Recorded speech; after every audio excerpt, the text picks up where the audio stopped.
I take pleasure in welcoming back Ravi Kumar to Hyderabad. He is the fellow who started the robotic surgery in Hyderabad way back about 5-6 years ago. That's correct. And then he has chosen to go back to his native state in Chennai to continue his work. Dr. Ravi Kumar, please. Before starting this talk, let me ask you one question. If any of your patients or your family wants to have a cholecystectomy done, if the doctor, the surgeon tells you, well, I'm going to open you up from here to here, how many of you is going to allow your patient or your family to go to that surgeon? No open cholecystectomy. All of you will agree to that. So as physicians and scientists, we agree to on one thing. Minimally invasive is better than bigger incisions. If we are able to prove to you that the results are going to be the same or better. So with that in mind, we are going to show you today that how we can do robotic assisted cardiac surgery with a smaller incision and achieve the same or slightly better results than traditional surgery. This is a hospital there, and we started a robust program there way back, and we started first in Hyderabad. I'm always grateful to Hyderabad. When I first came, and there was a robo here in Care Hospital, we did the world's first, India's first mitral valve replacement, and we progressed from there, and we went to, because Chennai is my native place, although I love Hyderabad, I had to go back. This is a routine sternotomy, because all of you are surgeons. You can be lucky to have a scar like this after routine sternotomy. Or you can have a scar like this all the way down. You can be lucky to have a small wound infection, or you can have a major wound infection with mortality rate of 25 to 30% with osteomyelitis and things like that. So this is the first patient who had a mitral valve replacement in India. He is used to work in a pharmacy. He went back to work lifting heavy stuff in about, this is the incision that you know, sternotomy, and heavy stuff in about 21 days. A school teacher who had a cabbage, a lemur to LAD, a very small incision, and radial to OM. Again, this is an engineer who had a mitral valve replacement. She was not getting married because she thought she's going to get a big scar. We did this, you can see some edema there. It is really about 6 to 7 days post-op. She's now married and happily having a child. Does this patient have an operation? It doesn't look like. This is an operation. She had an ASD closure. The ASD was about 3.8 centimeters. The incision was only 3 finger breadths, less than 2.8 centimeters. Again, very complex mitral valve repair done on this lady. And a foundry worker who went back to work after mitral valve repair, anterior and posterior leaflet repair, went back to work in about, I think about 20 days time, lifting heavy stuff. Cabbage, patient was playing badminton, had MI, came to our hospital. We did a single vessel, lemur to LAD. Again, no scars, happily back to badminton playing in about 8 weeks' time. Mitral valve repair again. And these are foreign patients. We get a lot of foreign patient mitral valve replacement. And we were fortunate enough to do the world's first robotic assisted double valve replacement on February 21st in 2011 last year. And since then, we've continued to do double valve replacement using the robo. And this is the first patient who had the world's first patient who had a double valve replacement, very small incision, measuring about 3 finger breadths, aortic valve plus mitral valve. This patient had a triple valve disease. I just want to show you this because the incision, I'm not scared to extend the incision if I land up in trouble. So here the incision is slightly bigger than the other patients. I particularly want to put this on just to put it on your mind that don't be scared to increase the incision if you're in trouble. Don't keep struggling. I did a triple valve on this guy. Again, we did the first mitral valve replacement in India here in Hyderabad. I always put the slide to thank Dr. Kalam. He was one of the people who had asked me to come here to India and do robotic surgery. Basically, what is the concept, as all of you surgeons agree, that we can do minimally invasive surgery if it is giving the same or better results than other traditional surgery. That is what we are aiming at. There are some limitations with endoscopic surgery. Some of you would have got trained in endoscopic surgery. There are some limitations. The freedom of movement is not there. like in robotic surgery, you can go even like this, as you'll see some of these slides when I'm going to show you. And also the fulcrum effect is there. The end instrument is usually long. There are tremors that are felt at the end, which is exaggerated from where it originates, from our hands. And reverse motion is there. You see on the TV, and you have to do opposite motion. Right now, you'll be able to get 3D endoscopy, which is going to come, but still, I don't think it is as convenient as doing robotic surgery. And also, there's a shaft and muscle fatigue is there when you start doing long procedures. And by the end of it, you're going to get fed up. You may start making mistakes. And again, it's two-dimensional. I'm going to skip some of these things. What are the things that we have as far as the robo is concerned? What we have in Chettinad is a Da Vinci system, which is the only FDA-approved in surgical robotic system. And it has got a surgical console, a comfortable ergonomic 3D vision. The magnification is about 10 to 15 times. Beautiful vision there. Finger and wrist movements are converted onto the, actually going onto the computer. All the tremors are filtered, and it's affected into the tissue level. When you affect into the tissue level, there is a delay, but you as a surgeon will not feel the delay. There is a 300 milliseconds delay, but you will not feel it. And we use 3 ports, 2 1 centimeter ports and 1 4 centimeter port. Again, advantages is increased micro instrument precision, and all these wrist instruments and the because of this micro instrument precision, what happens then is if you're a guy who's doing mitral valve repairs, say your mitral valve repair is about 50%, by using a robo, it goes up to about 80% because you can see the subvalvular apparatus extremely clearly, and there is no tension in it, and the repairs are much better. And even I can become ambidextrous with a robo. I always tell people, if I can do it, you can do it. It is just a matter of getting used to it. This is where the patient lies, and these are the robotic arms, and this is where we sit comfortably, have a cup of coffee, and operate. I'm just joking. You can sit and operate. These are eyepiece where you put your eyes on, and these are the jock sticks. You use the index and thumb finger to affect the movements. And everyone in the OR is going to see this. So it's there. You can have a big television, and everyone can see it. It's a nice teaching way, and it's very good.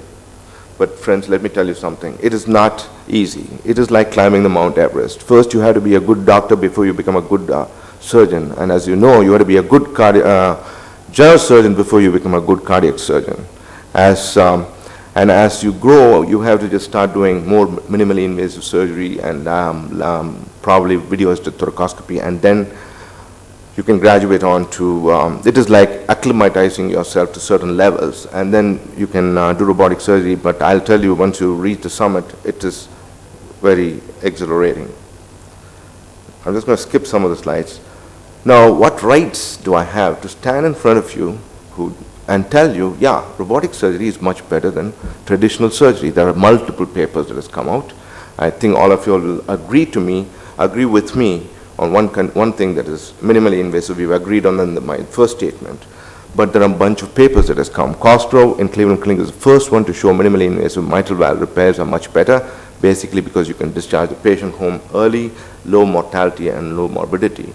Again, Korn in 1997 has shown the economic benefits of robotic minimally invasive surgery. Chitwood, who's my mentor, and more, has shown in decreased bleeding, decreased ventilator time, decreased hospital stay, and most importantly, early return to work. Again, Carpentier and Chitwood are the first one to do robotics mitral valve repair in North America. So what we did was we said, okay, we are doing it in tertiary hospital. Let's see whether we can do it in other centers. So we took some surgeons, we trained them, and we sent them out in different places and saw how they are performing.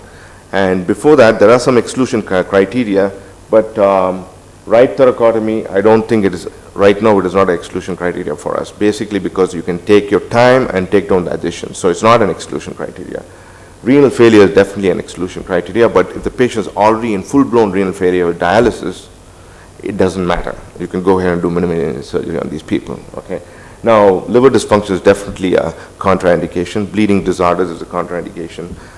Significant aortic or tricuspid valve disease. This is contraindicated in the US. In India, we have overcome all these things. We have pushed the envelope away. And again, PA pressures exceeding 40 millimeters of mercury. We have done a lot of patients with systemic or near systemic PA pressures from mitral valve. In India, we get only those kind of patients, and we were able to do very well with these patients. But we have some techniques where we check, make sure everything is okay with clamping, the single lung clamping, making sure everything okay. We sometimes give them sildenafil. All those things we do, but we are still able to achieve. I think this, again, is just a relative contraindication, but peripheral vascular disease is definitely a contraindication. We can even subvent that if you're able to cannulate through your incisions here itself. We can do that. It's not impossible. TEE is a must. We use TEE as a standard for all our operations. One of the procedures that we can do, coronary artery bypass surgery, single vessel, LEMA to LAD, should be done minimally invasive or robotic, in my opinion. All mitral valve repairs and replacements should be done robotically.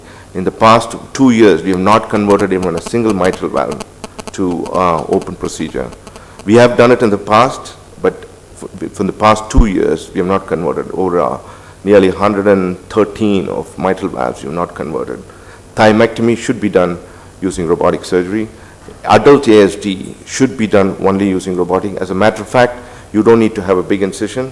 You can do it without having a big incision. You can use just camera port will be only 1.5 centimeter incision and two 1 centimeter incision. You can use that.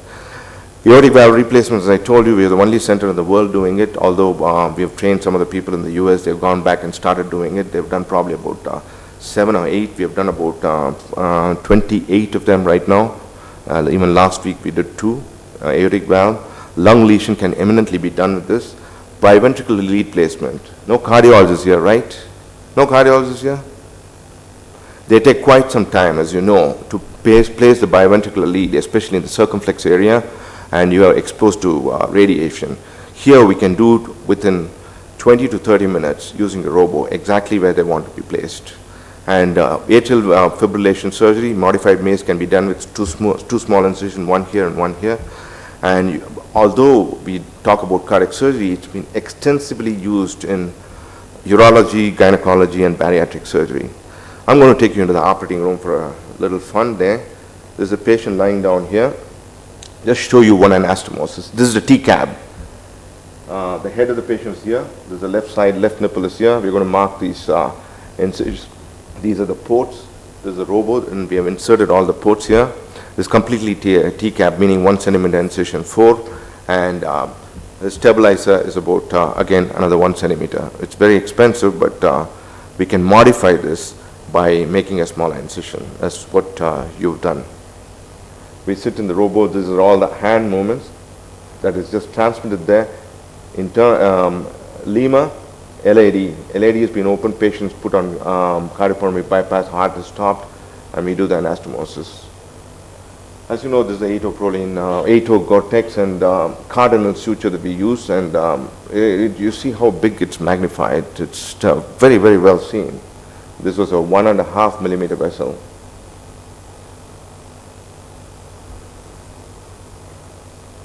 So again, these are the actual movements, and you see the movements. There's very, very little time difference. You won't appreciate it as a surgeon.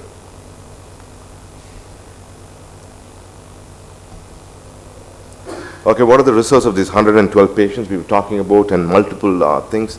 Everyone had good results. Basically, that's what happens. In Chitwood had a good results out of 35 patients. Moore had very good results out of 17 patients.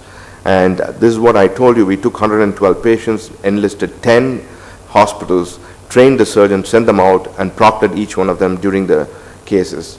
And the results of all these patients proved only one thing. I'm just going to skip these things. There is no intraoperative conversion due to the Da Vinci system, but there is one conversion because we underestimated the mitral valve by echo preoperatively. That was the only conversion. There was no system problem. Again, the etiology is different here than there. Here we do mitral valve replacement more often than mitral valve repairs in India. The etiology there is a little different. I want to skip that. And what about the operating room time? Everything gets better after 20 to 25 cases. Same case, mitral valve replacement, you keep on doing. After 20 cases, everything, 20% more time, that's all. And it's worth it. Again, post-op ventilation time, everything is reduced. I'll put you the next slide. Cross-clamp times again comes down. Initially, it's very high. It comes down afterwards. Mean cross-clamp time is coming down. And there was no adverse effects in the 112 patients. There was no adverse effects related to the Da Vinci system. There were 6 failures for reoperations was done for mitral valve dysfunction because probably it was a surgeon mistake and we didn't do it properly, not because of the system. And as you know, at least some of these mitral valve repairs are going to come back and bite you, and that's what happened here. This is intentionally I projected year 2000 slide, basically because to show you that advantages, mortality is 0%. Please don't believe that. It is definitely less than open surgery. I can guarantee that.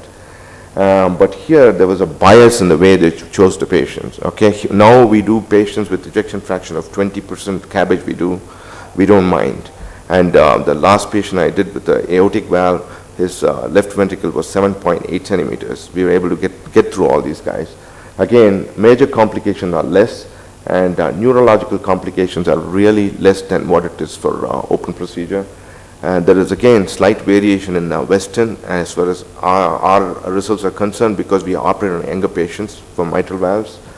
And ventilatory time is less. Length of stay in the hospital. In the US, I used to send them home in about 3.5 days. Here, I keep them for about 6 days and then send them home. Although they are walking and they are actually, we do a little test of making them run about 200 meters in a treadmill on the 3rd day, and we record it for our research purposes. They're able to do all those things because the nursing is not that great. In-home nursing is not that great. We can't send them early. Again, all these papers have proved that there is no system problem and that results are as good or better than traditional surgery.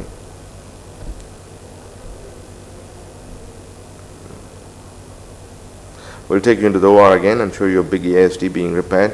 Everything is as before, femoral cannulation, and we use there's a huge ASD, as you see. We are just marking the margins. Atrium is open. There's a right atrium that's opened. Beyond that, ASD, big patch of pericardium treated with glutaraldehyde.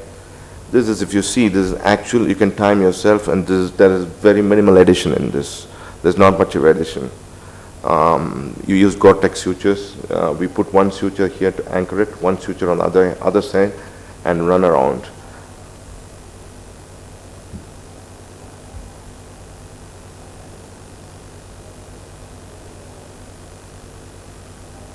This is the other side. We are putting a suture just to make it easy for us.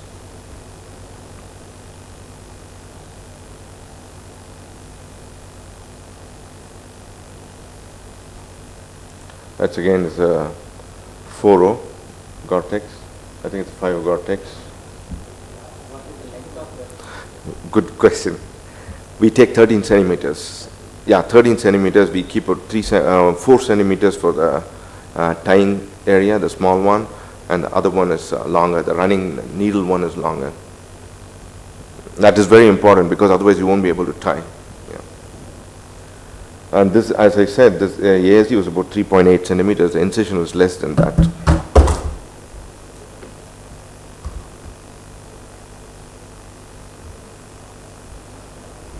We really didn't want to edit so that the surgeons can appreciate, you know.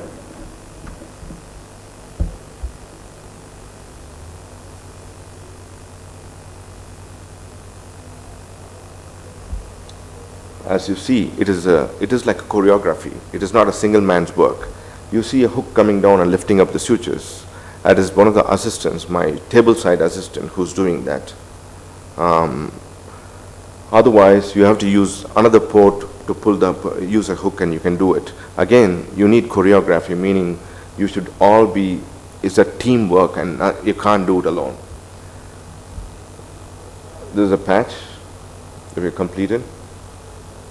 And after that, we're going to tie the knot. And as you see, there's very minimal editing in this. And the time that is taken is as probably as we would do in open surgery.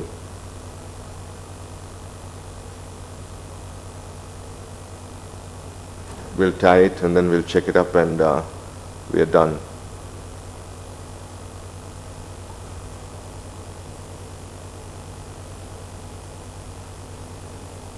Those instruments that you see are just about half a centimeter. That's tight, and it's going to be tested. We are testing it. Lungs are inflated. There's not much of leak. There's no leak at all. Okay, there is some coming from the coronary sinus. We'll go off to the next one. I'm just going to quickly run through this. I'll just show you a dissection of there's a big patulous mitral valve, posterior leaflet repair. We're going to take about 2 centimeter, 1.5 centimeter, 2 centimeter the posterior leaflet. How can you see the angle of the scissors? You can do any way you want with these scissors. We're going to preserve that cardia, little cardia there, preserve as much as possible and attach it back.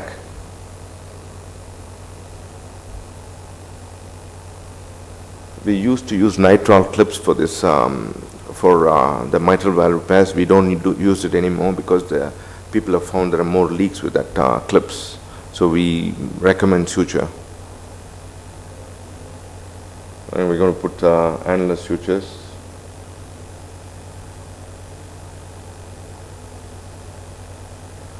I just want to show some of the times when your grip and everything goes off that is intensely put on here. I could have easily edited it. I just want to make you guys understand you don't have sensory perception.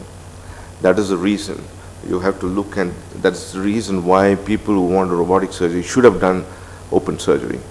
Otherwise you won't know how much of tension to put on each different areas of the heart.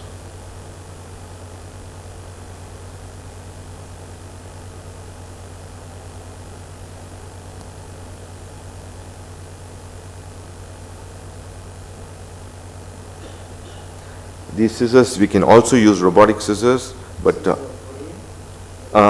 this Tabadec.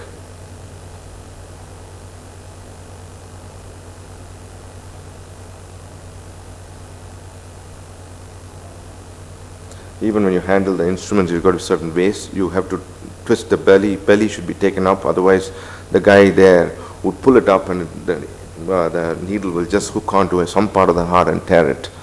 We have had accidents like that, so I always tell people, be careful about small things, otherwise you can prevent big things.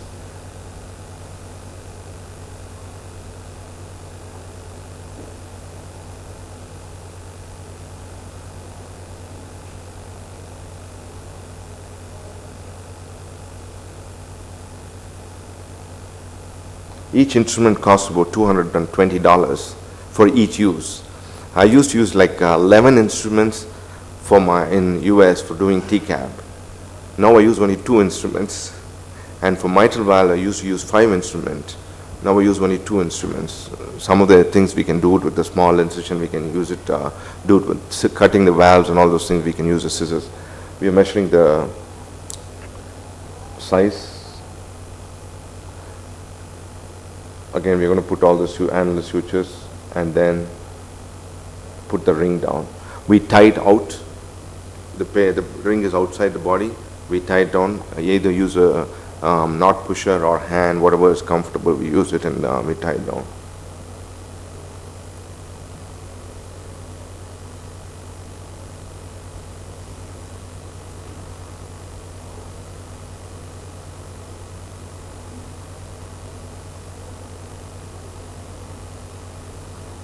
We'll keep going, the usual routine repair, okay? Just to show you what we tested, and we all, as I said, we have echocardiogram all the time. There's again a bunch of repairs that we have done. This is a destroyed mitral valve, I can show you.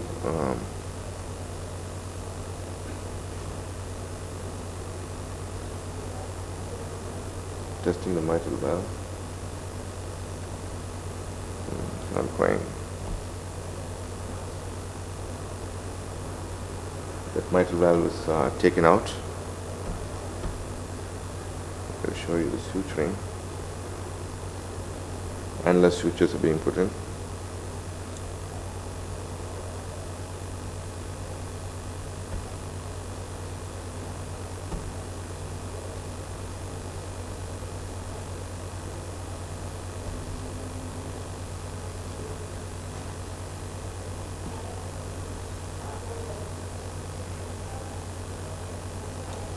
They show you our hospital and show us, this is our hospital there.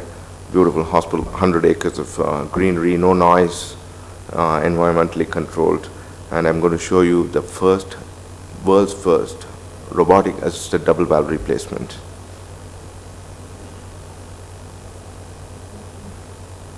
Again, everyone can see what you're doing. Okay. The small incision, you'll see the patient, I already showed you the incision, mitral valve has been excised, and we are going to put sutures around the annulus. In between, we'll also show you the aortic valve because we have to give cardioplegia.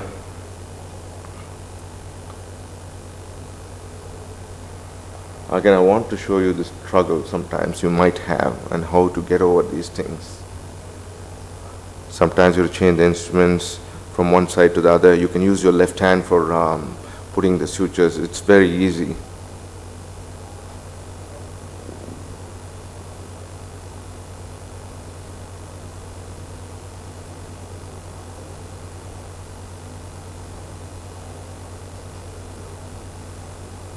These are sutures going around the mitral valve. We are going to show you this aorta that's open in the same patient. We stopped in between. We are giving direct cardioplegia. Patient has severe AR. He also had we also put in a retrograde for this guy. Now back to the mitral valve. We'll finish off this, put in a valve and do the aortic valve.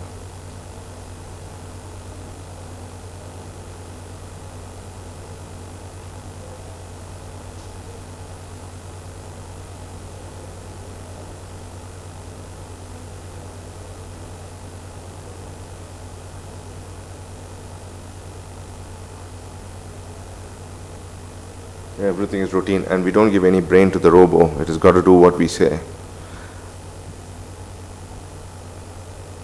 Just like being a husband, listen to your wife.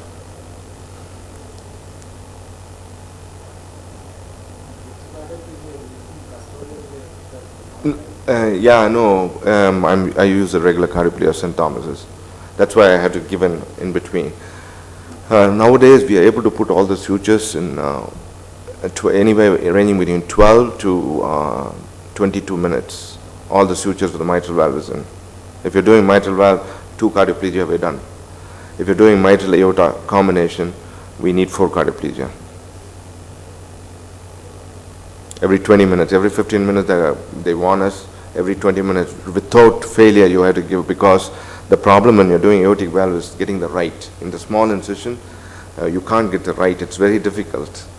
So sometimes we use the robo to give I made a small, we have patented one of the small cardioplegia system which is very small. You can hold it with the robo and give it.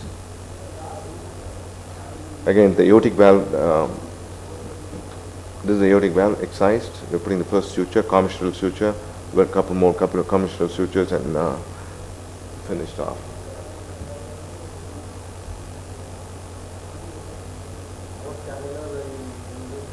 Biomedicus. Yeah, so straight venous cannula goes all the way up to that is another very important thing is the TE should be done, and we place everything under the TE guidance. It should be sitting just at the tip of the atrium. Same thing, IJ cannula, biomedicus again, all the way here, and the femoral cannula. What are the sizes? Because I was reading that Correct. Yeah. Vessel size, what we do is 17 is the usual size that we use. We can go around to 15. Yeah, you have. Yeah, yeah, absolutely, all cases. Even our routine cases, we use. Oh, there it is. That's TTK inside mitral valve, and this aortic valve sutures. We'll put in St. Jude's here and close up. Yeah, that's a St. Jude's valve in the aortic position. Then we'll be closing. Yeah, we always look at, check with the perfusionist and say, is it okay for you that the aortotomy closed? And then we'll show you the atriotomy here. Checking all the bleeding points. Heart has already started beating. We've taken off the aortic cross clamp. There's not much of bleeding there.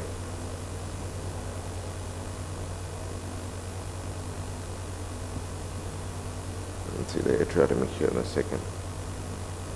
There's your atriotomy for the mitral valve. Heart's beating. This took us about 2 hours totally.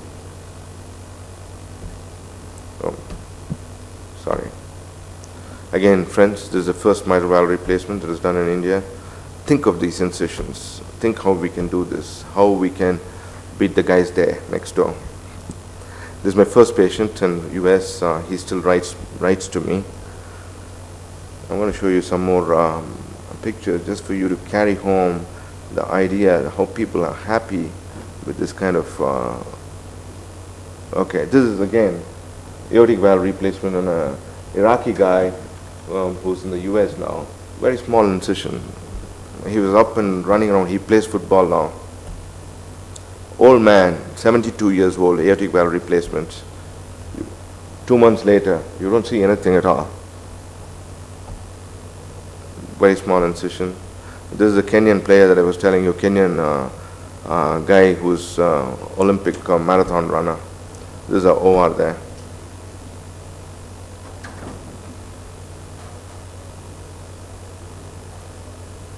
What is the size of the aortic Femoral cannula. For femoral artery, again 17, go down to 15. And is it biomedical Biomedicus. status? It is on femoral artery or is it in Femoral artery. long? No, femoral artery. And Yeah. no endo No endocclusion. It's too expensive. Chitwood clamp. And chitwood clamp also, what I do is, chitwood used to put in the transverse sinus and turn it. It's a bad habit. I've had my first patient actually in Care Hospital when we did. What happened was we caught the atrial appendage. The patient was bleeding. Yeah. You cannot do it. But he will say to you, he's also changed now. He says, okay, I'll agree with what you say, but we'll change it also. What I do now, I take some time, dissect between the aorta and the pulmonary artery. You get a beautiful space. Put the bowie down to about, let us say, 10 or 20, and keep doing it. Dissect it. You can also dissect between the pulmonary artery and the aorta, so your cross clamp goes in perfectly. It takes about probably about 10 or 15 minutes, 8 minutes or so. I think it's worth it instead of doing this turning business, because it really gets caught. You'll be struggling there, patient's bleeding, okay? You won't know it till the patient, you remove the cross clamp, and then there's blood. And it happened, but anyway, we were able to repair this guy through the small incision without even extending the incision. But it can be a problem, and you don't want to especially when you're trying to prove how to beat the cardiologists in this game with better results. Of course, we give better results. We have to also not have much complication, and they'll talk about it till the cows come home. So we got to be very careful. Which one? Which one? Case, yeah, for aortic, from right here, wherever it is convenient, either in the fourth or below, wherever it's convenient. I don't have any hard and fast rules on how to do this, because some patients are small, some patients are huge, some patients, the chest wall thickness is so big. You have to adjust, and don't have any fixed rules. Just do what is convenient, look there and do it. And pericardial suturing. Pericardial suturing and retracting through the skin is very important. The aorta just moves about 2 centimeters. That's why they found it very difficult. Next thing is you put a suture on the diaphragm, okay, and pull it down. The whole base of the heart moves down, okay. So you get this 1 centimeter, 2 centimeter adjustments, and you'll get excellent exposure. It's really not necessary to do sternotomy. And if you ask me, is it necessary for you to use a robo? It is for a convenience. It's like driving a Ford Fiesta. If you do minimally invasive without robo, or it's like doing an Airbus travel. You sit in, you just put it in autopilot and go. That is the difference from the surgeon point of view.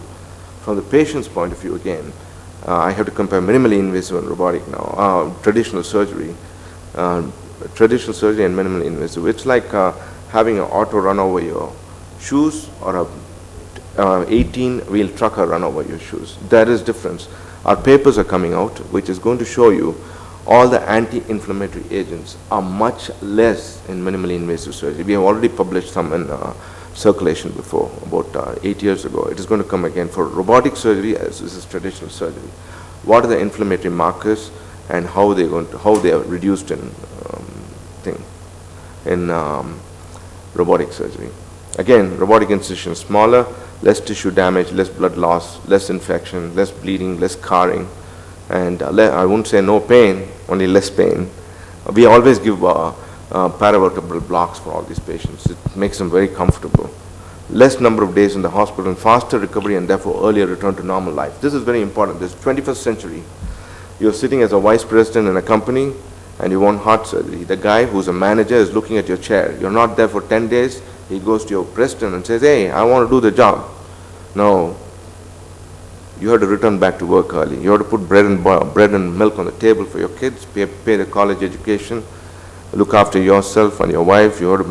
So you have to return back to work early. With all these things in mind, I think minimally invasive surgery is very important because there is faster recovery, and therefore normal activities can be gone back to earlier than traditional surgery. My guys lift weight they drive home. In the US, they used to drive home on the 10th day. I made it a point, on 10th day, they have to come and visit me driving, if it's possible, without pain medications. What it does is, you've seen many of your patients who come back and they come to your outpatients. The first thing you see is the wife undoing the button for the guy. You say, I want to look at this car. Wife will undo the button. You don't want all those things. I tell the patient when they get out, when you come back, you have to be eating on your own, no one feeds you, you should put on your shirt. When I ask you open your shirt, you should open it, not your wife, not your daughter who's doting on you, no. So, certain things like this, no, I think going back to normal activity makes a lot of improvement for the mind. As everyone knows, a pair of kidneys, this is my very philosophical statement, a pair of kidneys or a heart will never come to a doctor for a diagnosis and treatment. They will always be contained with an anxious, fearful, wandering person who's asking puzzled questions about an obscure future, weighed down by the responsibilities of a loud family with a job to be held and with bills to be paid. If you want to bring new technology, you better be trained very well and better make sure that you choose the right patients and give the right operation. No compromise in the operation. And one small word about hybrid procedure, I think that's the way to go. As you already told you in your talk, that's why I excluded this. We do a bunch of hybrid procedure also. I think that's the way to go, and we can live happily together.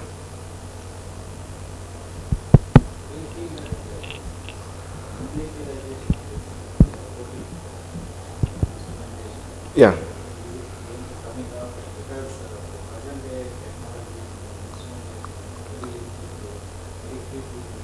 That is correct.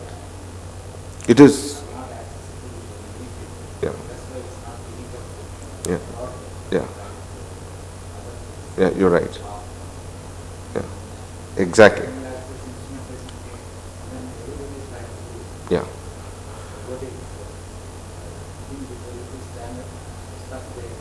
Exactly. The cost of the instruments are terribly high, and I don't like the company myself. See, I've been negotiating with the company for getting less prices for India, telling them we'll do more cases, but they would refuse to do. So what I've done is, in India, what I do is I do 3 robotic cases a day.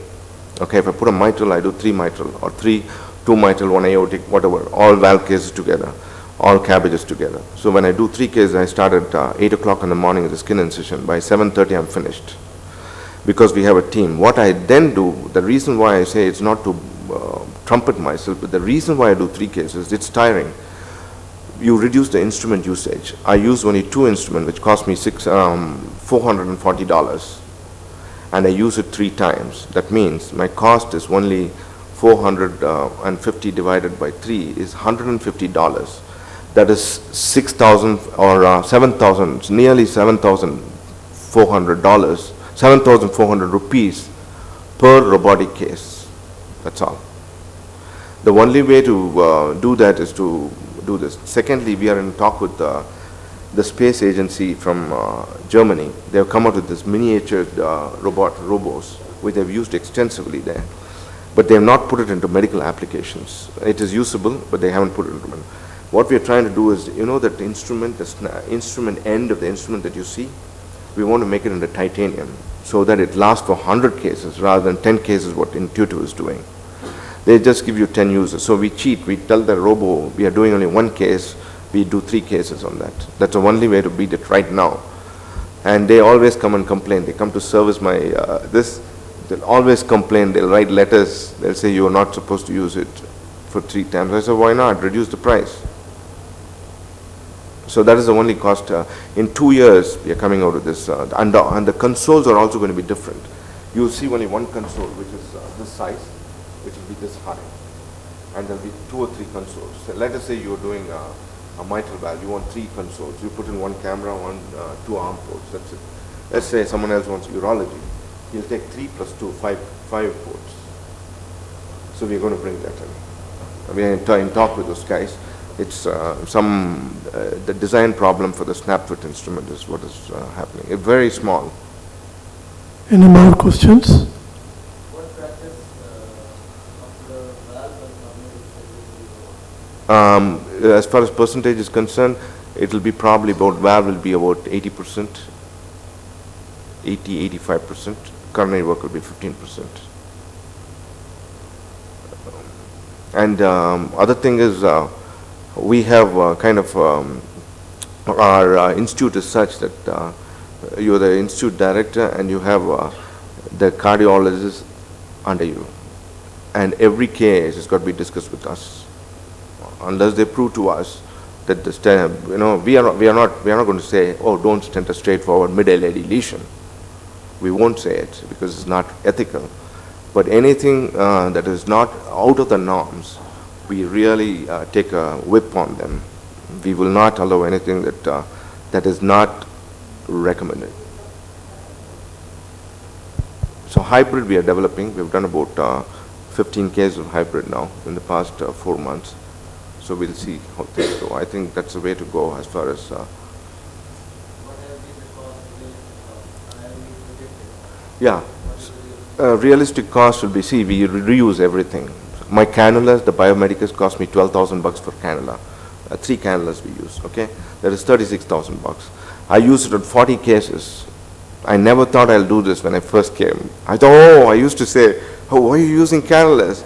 You have, in Rome, you have to live like Romans. And I think it is reasonable, unless you don't want to reuse sutures and things like that. But cannulas, I think it's reasonable to reuse. So the cost has come down, $1,000 for cannulas, okay? And 6,000 or 7,500 rupees for the use of the robo. But the robo itself, it costs a lot of money. Now, that is, our institution has got a magnanimous founder. Founders are very magnanimous. They bought the robo within half an hour of talking with me. They said, I told them, no robo, I'm not coming. I like Care Hospital. They said, no, we'll get you a robo.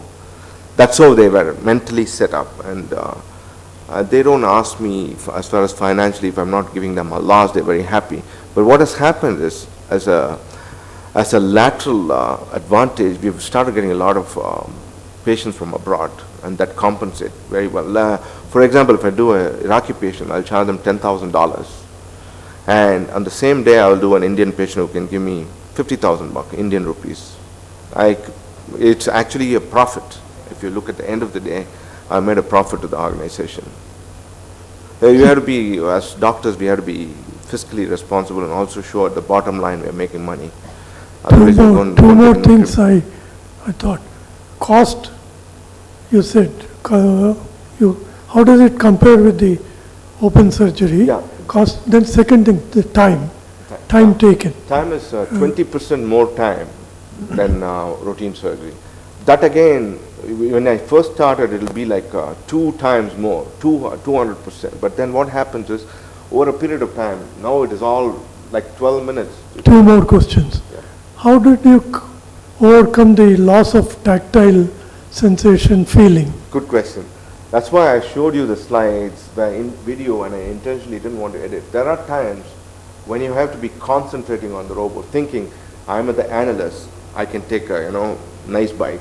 Okay, I'm on the leaflet doing a repair. Hey, be careful. So it is only by look and experience. Then the next question, we are running out of time. We have actually run out of time. How long does it take to train a fellow, an average surgeon, to become a robotic surgeon? Yeah, I would say they have to be doing it routinely at least once a week or twice a week, and they should be sitting here. A guy who should have done at least 500 to 600 cases open surgery, only he should be going into robotic surgery because of the, as you said, no tactile sensation. After that, it will take about 6 months to 1 year, depending on the capability. Okay. I think now that we are running out of time, I have only 2-3 comments about the future. I think that's also one of the topics, from concept to the future. From what I have heard and I have seen, it looks as if the developments in the future will be in miniaturization of the instruments, of the console.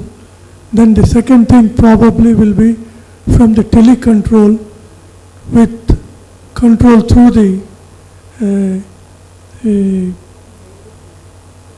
PCs, or sitting at a remote, so that anywhere the surgeon can sit anywhere in the world, and then through the computer he can do the surgery. Of course, legal aspects will come in the way. Then probably the other development I feel, or the measurement of the distance between the site and the instrument, maybe if it can be seen digitally, how many millimeters, how many centimeters, it may help. Then the third thing the fourth improvement could be in the pressure, the tension on the sutures, Exactly. if it can be digitally shown, and the pressure in each chambers could be shown. So these are the developments. If they come, it makes the surgeon's life much more easy. So these are my ideas about the future. Yeah, you're right. Right now in the lab, they're doing this tactile sensation thing. But what is happening is you have so many different tissues there. For example, if you have a thickened valve you're cutting, you can cut, no problem. But then you have a mitral valve repair that you need to do, you have to be extreme. So the variation in the tactile sensation is so much, the scientists are not able to, physicians or physicists who do it, are not able to give you a good picture of how much tensile strength to use here, how much to use there. They're also getting confused. What they plan to do right now is to do about 1,000 tissues and then to start changing this. That's how they're trying to do it now. And then have an average, and it is very difficult. That part of it, they're finding it very difficult. Thank you very much. For a nice insight into robotic surgery. Thank you.